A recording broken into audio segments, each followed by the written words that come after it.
ሰላም ጤና እናም ደስታ ለእናንተ ይሁን ውድ የቻናሌ ቤተሰቦች። ዛሬ ስለ ጤናችን በጣም ወሳኝናም ብዙዎቻችን ስለሚያሳስበን አንድ ትልቅ ጉዳይ ልናወራ መጥተናል። እሱም የታይሮይድ እጢ እጥረት ወይም ደግሞ ሃይፖታይሮይዲዝም እንዳለባችሁ በሕክምና ታውቆባችኋል? ወይም ደግሞ ሁልጊዜ የድካም ስሜትስ ይሰማችኋል? ያለምንም ምክንያት ክብደትስ ይጨምርባችኋል? የጭንቅላት መደንዘዝ ወይም ደግሞ የማተኮር መቸገር፣ የቆዳ መድረቅ፣ ሁሉም ሰው ሞቆት ባለበት ሰዓት እናንተ ብቻ ብርድ ብርድ የማለት ስሜትስ ይሰማችኋል? መልሳችሁ አዎ ከሆነ የምትመገቡት ምግብ ታይሮይዳችሁን እያገዘው ወይም ደግሞ እየጎዳው ሊሆን ይችላል። ዛሬ በዚህ ቪዲዮ ላይ የታይሮይድ እጢ እጥረት ያለባቸው ሰዎች በፍጹም ሊያስወግዷቸው ወይም ሊቀንሷቸው ስለሚገቡ ምግቦች፣ ለምን ችግር እንደሚፈጥሩ እናም በምትካቸው ደግሞ ምን መመገብ እንዳለብን በዝርዝር እንመለከታለን። እስከ መጨረሻው አብራችሁኝ ቆዩ፣ ትርፋማ ትሆናላችሁ። በቀጥታ ወደ ቪዲዮ እንግባ። ከመጀመራችን በፊት ግን እንኳን ወደ ቻናሌ በደህና መጣችሁ እላለሁኝ። በሳይንስ የተደገፉ ቀላል የሆኑ የጤና ምክሮችን ከወደዳችሁ ይህንን ቪዲዮ ላይክ እና ሼር በማድረግ ለሌሎችም አስተምሩ እላለሁኝ። አዲስ ከሆናችሁ ሰብስክራይብ አድርጉ።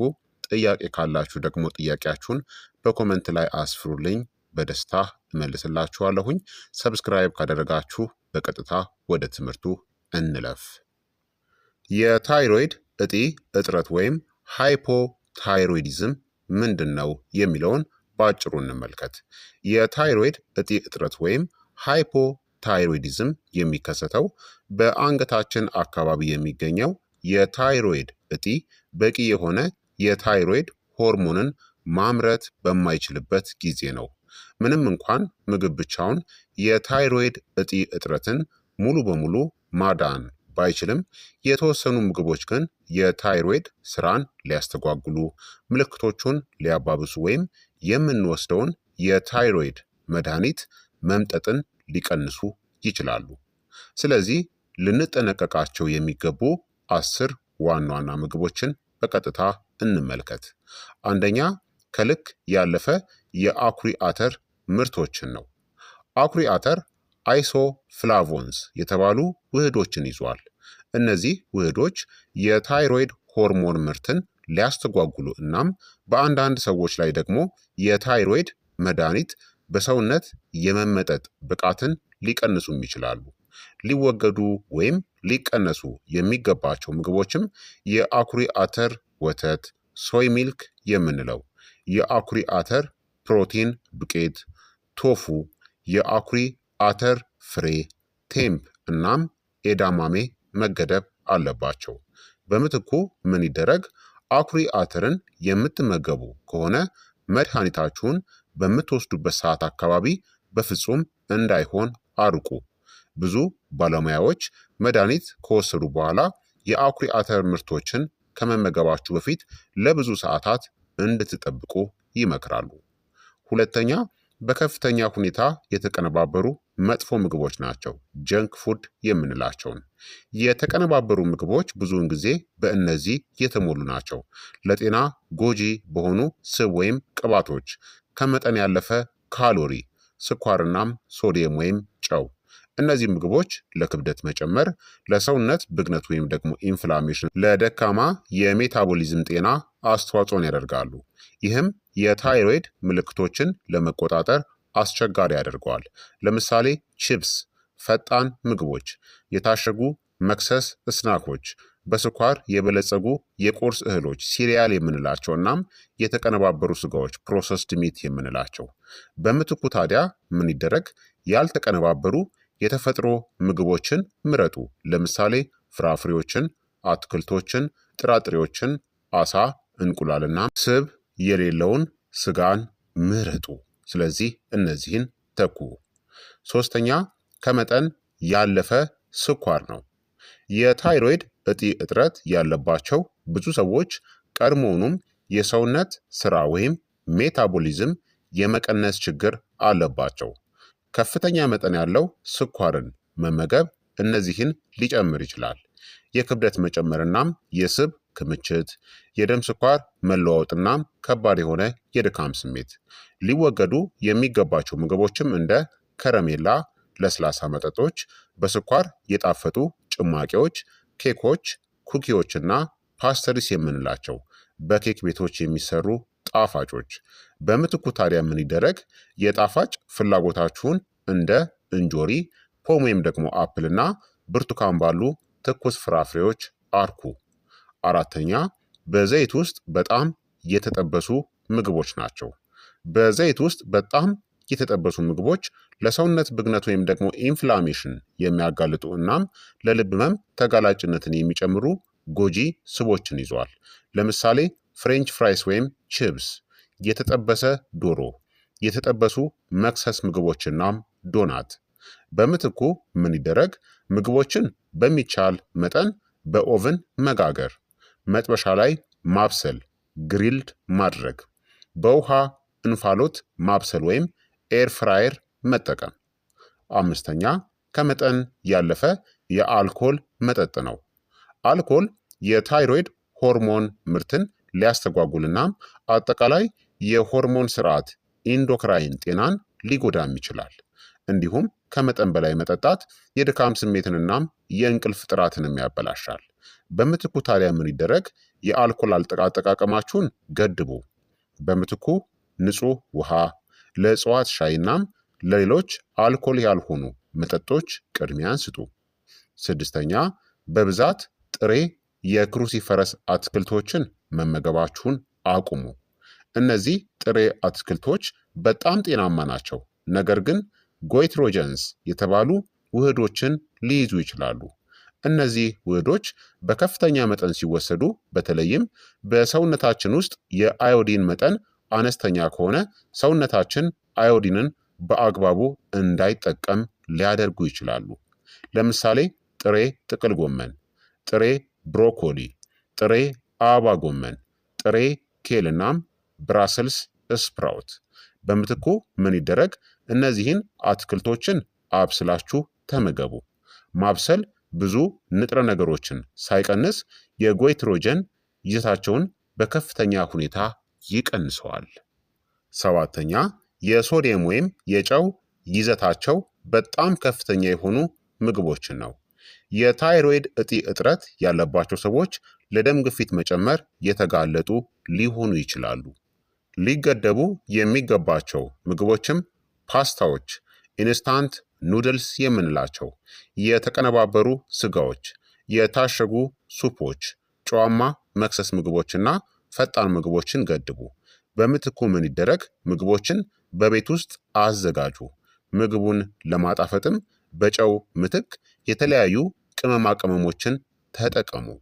ስምንተኛ መድኃኒትን በምትወስዱበት ሰዓት ከመጠን በላይ ፋይበርን መውሰድ ነው። ፋይበር ለጤና በጣም ጥሩ ነው። ነገር ግን የታይሮይድ መድኃኒትን በምትወስዱበት ሰዓት አካባቢ በጣም ከፍተኛ መጠን ያለው ፋይበርን መመገብ የመድኃኒቱን መምጠጥን ሊቀንስ ይችላል። ምሳሌዎችም የፋይበር ማሟያ ዱቄቶች ወይም ክኒኖች፣ የብራን እህሎች ብራን ሲሪያልስ የምንላቸውና ከፍተኛ ፋይበር ያላቸው ምግቦችን በብዛት መመገብን አቁሙ። በምትኩ ምን ይደረግ? የታይሮይድ መድኃኒታችሁን የጤና ባለሙያችሁ እንዳዘዘላችሁ አብዛኛውን ጊዜ ጠዋት በባዶ ሆድ ውሰዱ። እናም ከከፍተኛ ፋይበር ምግቦች ሰዓቱን አራርቁ። ዘጠነኛ የብረቱ እናም የካልሲየም ማሟያዎችን ወይም ሰፕሊመንትን ከመድኃኒት ጋር መውሰድን ቆጥቡ ወይም ገድቡ። እነዚህ ምግቦች ባይሆኑም ብዙ ሰዎች የሚሳሳቱበት ትልቅ ስህተት ነው። ብረትናም ካልሲየም የታይሮይድ መድኃኒት በሰውነት ውስጥ እንዳይመጠጥ እንቅፋት ይሆናሉ። ምንጮች የምንላቸውም የካልሲየም ማሟያዎች ወይም ሰፕሊመንት፣ የብረት ወይም የአይረን ማሟያዎች ወይም ሰፕሊመንት እናም በካልሲየም የበለጸጉ የታሸጉ ምርቶች። በምትኩ ታዲያ ምን ይደረግ? የታይሮይድ መድኃኒታችሁን በሐኪማችሁ መመሪያ መሰረት ከእነዚህ ማሟያዎች ወይም ሰፕሊመንት በተለየ ሌላ ሰዓት ውሰዱ። አስረኛ ከመጠን ያለፈ አዮዲን ነው። ብዙ ሰዎች ብዙ አዮዲን በወሰድኩ ቁጥር ለታይሮይድ የተሻለ ነው ብለው ያስባሉ። ነገር ግን ከመጠን በላይ አዮዲንን መውሰድ በአንጻሩ አንዳንድ የታይሮይድ ሁኔታዎችን ሊያባብሰውም ይችላል። ጥሩ ምንጮች የምንላቸው የተወሰኑ የባህር ውስጥ አረም ምርቶች ሲዊድ የምንላቸው የኬልፕ ማሟያዎች እናም ከፍተኛ መጠን ያላቸው የአዮዲን ከኒኖችን እንዳትወስዱ። ታዲያ በምትኩ ምን ማድረግ አለባችሁ? በጤና ባለሙያ በልዩ ሁኔታ ካልታዘዘላችሁ በስተቀር የአዮዲን ማሟያዎችን ከመውሰድ መቆጠብ ያስፈልጋል ማለት ነው። ታዲያ በብዛት ልንመገባቸው የሚገቡ ምግቦች ደግሞ አሉ። ትኩረታችንን ክልከላዎች ላይ ብቻ ከማድረግ ይልቅ የታይሮይድን የሚደግፉ እነዚህን ምግቦችን በዕለታዊ ምግቦቻችሁ ውስጥ ማካተት ያስፈልጋል። እንቁላልን፣ አሳ፣ ስብ የሌለው ቀይ ስጋ እናም የዶሮ ስጋ፣ ባቄላ እናም ምስር፣ ትኩስ ፍራፍሬዎችን፣ የበሰሉ አትክልቶችን፣ ለውዝ እናም ለውዝ መሰል ፍሬዎችን በልኩ ማለት ነው። ሙሉ ጥራጥሬዎችን፣ በሴሊኒየም የበለጸጉ እንደ ብራዚል ነትስ የምንላቸው የለውዝ ፍሬዎችን በልኩ ወይም በመጠኑ፣ እንዲሁም በዚንክ የበለጸጉ እንደ የዱባ ፍሬ እናም የባህር ምግቦችን መመገብ ያስፈልጋል ማለት ነው። ታዲያ ለታይሮይድ ህመምተኞች አስፈላጊ የሆኑ የዕለት ተዕለት ልምዶችን ደግሞ ልንገራችሁ። የታይሮይድ ጤናን ለመጠበቅ አመጋገብ ብቻውን በቂ አይደለም። እነዚህን የአኗኗር ዘይቤዎችንም ማካተት ይኖርባችኋል። አንደኛ፣ የታይሮይድ መድኃኒታችሁን በትክክል በታዘዘው መመሪያ መሰረት ውሰዱ። ሁለተኛ፣ መድኃኒት ከወሰዳችሁ በኋላ ምግብ ከመመገባችሁ በፊት የሚመከረውን ያክል ጊዜ ቢያንስ ከ30 ደቂቃ እስከ 1 ሰዓት መጠበቅ ግዴታ ነው። ሶስተኛ፣ አዘውትራችሁ የአካል ብቃት እንቅስቃሴን አድርጉ። አራተኛ፣ በቂ እንቅልፍን አግኙ። አምስተኛ፣ ጤናማ የሰውነት ክብደታችሁን ጠብቁ። ስድስተኛ፣ ዘወትር የህክምና ክትትልናም የደም ምርመራን አድርጉ። ሰባተኛ፣ የጭንቀት ደረጃችሁን ቀንሱ። ስምንተኛ፣ ጽንፈኛ የምንላቸው ወይም እጅግ የማይጠቅሙ የሆኑ የአመጋገብ ስልቶችን ከመከተል ይልቅ የተመጣጠነ ምግብንናም ጤናማ የሆኑ ምግቦችን ተመገቡ። በአጠቃላይ የታይሮይድ እጢ እጥረት ካለባችሁ በሽታውን ብቻውን የሚያመጣ አንድ የተለየ ምግብ የለም። እንዲሁም እድሜ ልክ ሙሉ በሙሉ መብላት የሌለባችሁ ምግቦች በጣም ጥቂት ናቸው። ሆኖም ግን የተቀነባበሩ ምግቦችን፣ ከፍተኛ ስኳርን፣ በዘይት የተጠበሱ ምግቦችን፣ አልኮልንናም መድኃኒትን በምትወስዱበት ሰዓት የሚወሰዱ ምግቦችን ማስተካከል ምልክቶቹን ለመቆጣጠርናም አጠቃላይ የሰውነታችሁን ጤና ለመደገፍ ትልቅ የሆነ እገዛን ያደርጋል።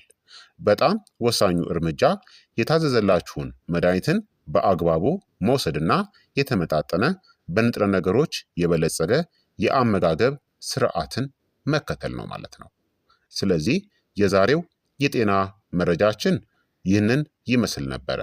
ለጤናችሁ ጠቃሚ ሆኖ እንዳገኛችሁትም ተስፋ አደርጋለሁኝ። ጥያቄ ካላችሁ ከታች በኮሜንት መስጫው ላይ አስቀምጡልኝ፣ እኔም በደስታ እመልስላችኋለሁኝ። ይህ ቪዲዮ ጠቃሚ ሆኖ ካገኛችሁት ላይክ ማድረጋችሁን፣ ለቻናሌ ደግሞ አዲስ ከሆናችሁ ጠቃሚ የጤና መረጃዎች ሁልጊዜም እንዲደርሷችሁ ሰብስክራይብ ማድረጋችሁን በፍጹም እንዳትረሱ። የታይሮይድ ጤናቸውን መጠበቅ ለሚፈልጉ ወዳጅ ዘመዶቻችሁም ይህንን ቪዲዮ ሼር አድርጉላቸው። ጤናችሁ ይጠበቅ። ስለተመለከታችሁኝ እጅግ አድርጌ አመሰግናለሁኝ። በሌላ ምርጥ የጤና ቪዲዮ እስከምንገናኝ ድረስ መልካም ጊዜ፣ መልካም ቆይታ። ቻው።